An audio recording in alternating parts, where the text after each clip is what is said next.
교본을 맺기 위해서는 심지어 채찍질로 문전박대를 당하면서도 이를 개의치 않고 웃어 넘길 정도였다고 합니다. 이런 글을 두고 당시 사람들은 광원의 낚아 죽은 10겹의 철갑처럼 두껍다 라고 말했습니다. 이 말은 부끄러운 줄 모르는 뻔뻔스러운 사람이라는 철면피라는 용어를 유래시켰는데요. 지금 그런 나라가 있다고 합니다. 바로 베트남인데요. 베트남은 지금 한국에서는 진단키트든 현금이든 되는 대로 받아가고 있는 와중에 위기를 틈타 전세계 국가들에게 영향력을 발휘하고자 기부천사 이미지를 만들려고 하고 있답니다.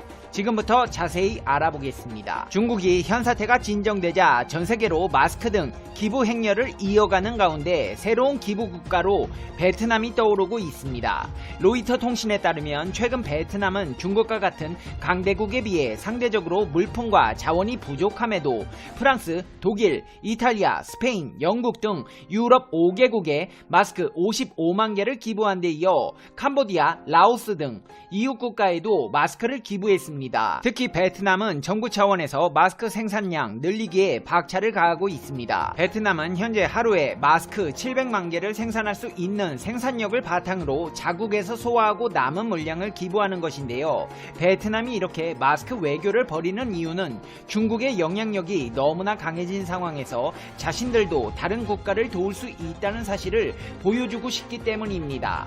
특히 베트남은 최근 유럽연합과 자유무역 협정을 체결했으므로 이러한 노력을 기울일 이유는 충분합니다. 유럽 국가의 호감을 높여 향후 베트남 시장의 영향력을 확장시키겠다는 것입니다. 또한 중국산 진단키트에 대한 신뢰도가 전세계에서 의심받는 가운데 베트남 입장에서는 이번 기회를 통해 베트남산 품질이 더 낫다는 인식을 심어줄 수도 있습니다. 베트남 대기업인 빈그룹은 호흡기 한 달 생산량 5만 5천 개를 목표로 해외 시장 수출을 노리고 있습니다. 물론 이들이 중국을 의식한다는 입장을 직접 밝힌 적도 없고 경제 규모 측면에서도 경쟁하기 어렵지만 자신들의 존재감을 각인시키려면 현 사태 속에서 기부만큼 좋은 것이 없기 때문입니다. 전문가들은 베트남은 현 사태를 잘 관리한 덕분에 자신감이 붙었다며 베트남이 규모의 측면에서 중국과 비교될 수는 없지만 최소한 자신들이 중요하게 여기는 파트너는 도울 수 있다고 했습니다. 실제로 베트남 유력 매체 VN 익스프레스는 도널드 트럼프 미국 대통령은 베트남이 미국에 제공한 45만 개의 방호복에 대해 사의를 표시했다고 전했습니다.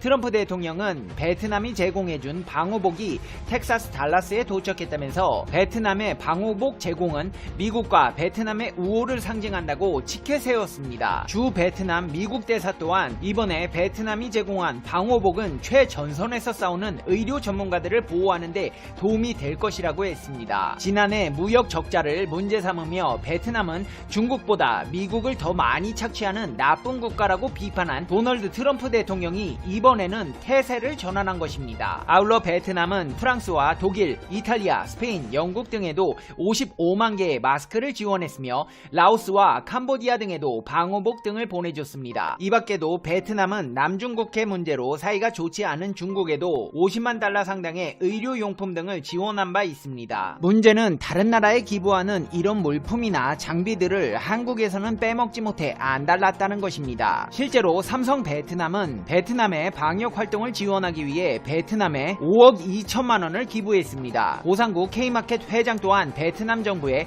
2억 원의 통큰 기부를 했고 신한 베트남은행 또한 베트남 정부에 2억 5천만 원, 식품산업협회도 베트남 박마이 병원에 식품을 기부했습니다. 대한민국 정부 측에게까지 방역용품과 마스크, 심지어 현찰까지 받아간 사례가 있습니다. 한마디로 한국에서는 빼먹고 다른 데 뿌리면서 생색이라는 생색은 혼자 다 내고 있다는 것입니다. 아니 베트남님들 줄 거면 우리도 줘요. 왜 우리한테는 하나라도 더 못 가져가서 안달이고 다른 나라에 기부하면서 생색은 다 내고 있는 겁니까? 아주 기부천사 나셨네.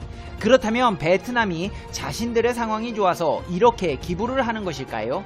아닙니다. 절대 그렇지 않습니다. 현 사태가 지속되면 베트남 기업의 절반이 6개월 안에 파산할 우려가 있다고 베트남 뉴스가 조사 결과를 보도했습니다. 베트남 상공인 연합회가 지난 3월 말부터 이달까지 회원사들을 대상으로 조사한 결과 전체 기업의 30%가량은 3개월을 버티기 힘든 것으로 나타났습니다.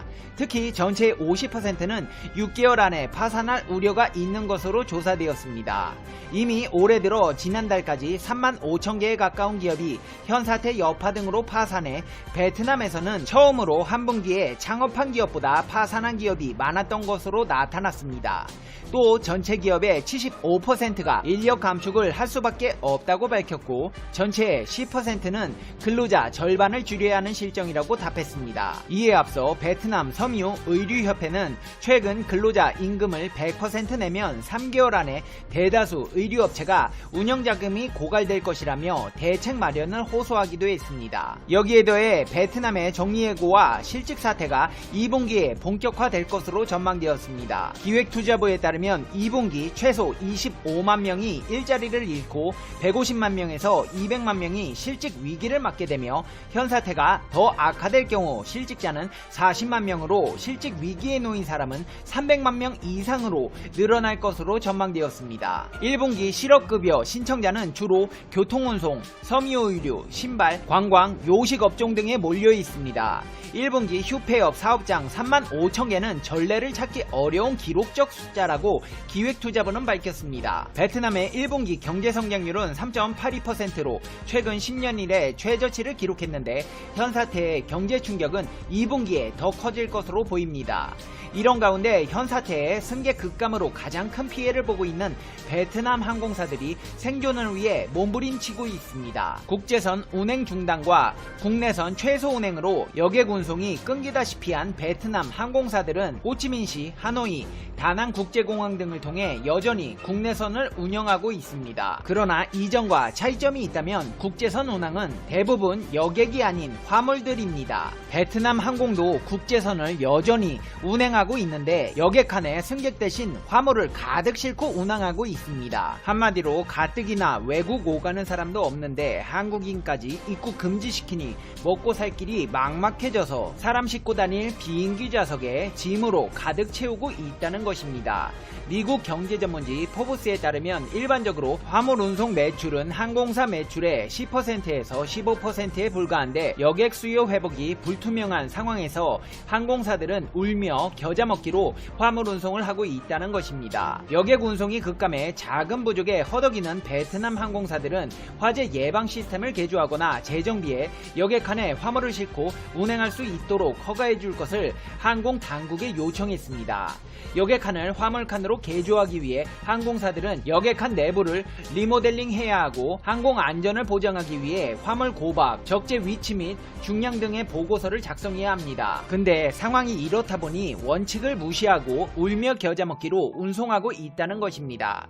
이처럼 베트남 각 분야에서 살기 위한 몸부림을 치고 있지만 베트남도 현 사태로 인한 글로벌 불황에서 벗어나기 어렵다는 게 전문가들의 중론입니다. 당장 해외로부터의 신규 투자가 급감할 가능성이 높습니다. 국제연합무역개발협의회는 최신 보고서에서 글로벌 FDA가 작년 대비 40%가량 급감할 것이라고 예측했습니다. 이 기구는 현 사태가 확산되기 전인 올 1월에 글로벌 FDA가 지난해에 비해 5% 증가할 것이라고 전망했었습니다. 올해 첫 2개월간 베트남으로 유입된 FDI 등록 자본금은 65억 달러로 작년 동기 대비 23.6% 감소했습니다. 앞으로도 감소폭은 훨씬 더 클 것으로 예상됩니다. 이번 사태 대확산을 계기로 미국, 유럽, 일본, 중국 등 각국이 자국 우선주의에 휩싸일 수 있다는 점은 베트남 등 개발도상국이 직면하게 될 또 다른 위험입니다. 대량 실업 사태에 맞닥뜨린 각국 기업들은 자국 기업들을 본국으로 돌아올 수 있도록 각종 정책을 마련 중입니다. 상황이 이렇다 보니 당장 첨단 산업 기술 육성이라는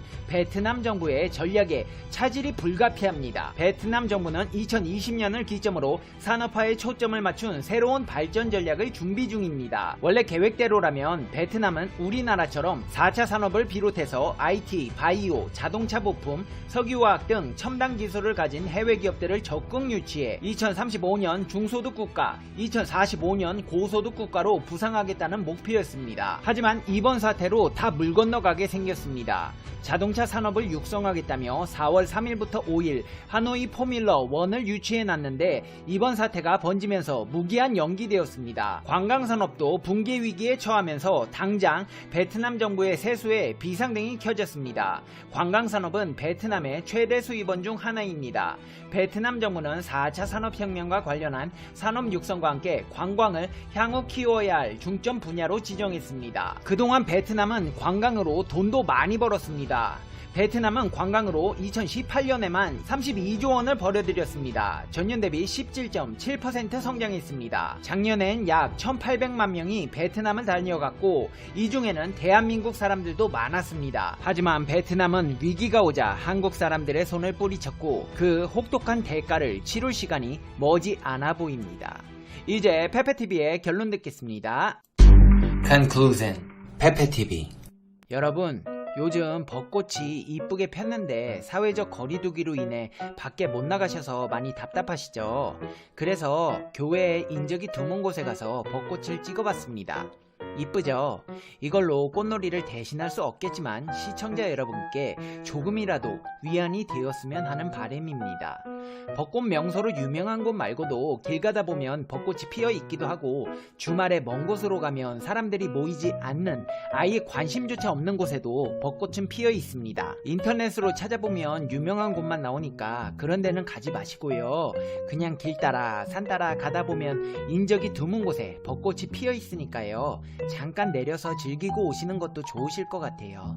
이건 매실꽃인데요. 벚꽃이랑 구분을 못할 정도로 비슷하더라고요.